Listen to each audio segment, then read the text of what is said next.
Cette flûte a été réalisée par l'un des plus grands flûtistes du XIXe siècle, il s'agit de Jean-Louis Thuloux. Thuloux était facteur d'instruments et j'ai le plaisir de jouer un des plus beaux modèles qui m'ait été donné de voir construit par Thuloux.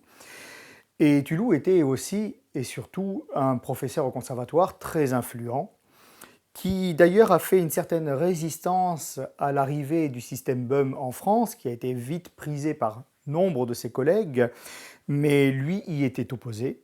Et ça se comprend peut-être aussi à cause de l'excellente facture de ses flûtes. Il a donc fallu attendre que Thuloux parte à la retraite en 1860 pour que la flûte BUM puisse s'imposer au conservatoire et par là même se répandre comme une traînée de poudre dans l'univers flûtistique en France. Cette flûte est un système un petit peu spécial qui s'appelle le système Thuloux amélioré.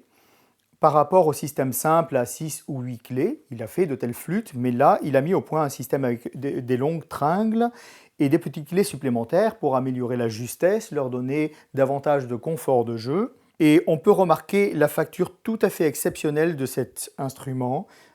D'abord, la délicatesse du clétage, mais aussi le bois qu'il a choisi, qui est un des plus beaux bois que j'ai pu voir sur une flûte. Je suis extrêmement heureux de pouvoir jouer cette flûte-là. Cette flûte joue à un diapason surprenamment haut, 446, et cela correspond effectivement à une époque, on est en 1855 à peu près, à laquelle le diapason a connu un pic soudain d'élévation entre les années 1850 et la fin des et 1860.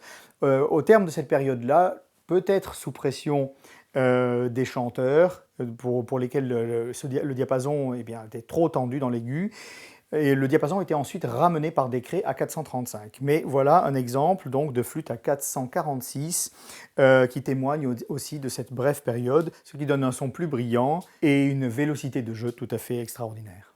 Thuloux s'était rendu immensément populaire auprès du public parisien pour son interprétation remarquée du solo de flûte dans le Rossignol de Lebrun. Et c'est la raison pour laquelle sa marque est assortie d'un petit oiseau, le fameux Rossignol, en souvenir de la pièce qu'il avait rendue célèbre.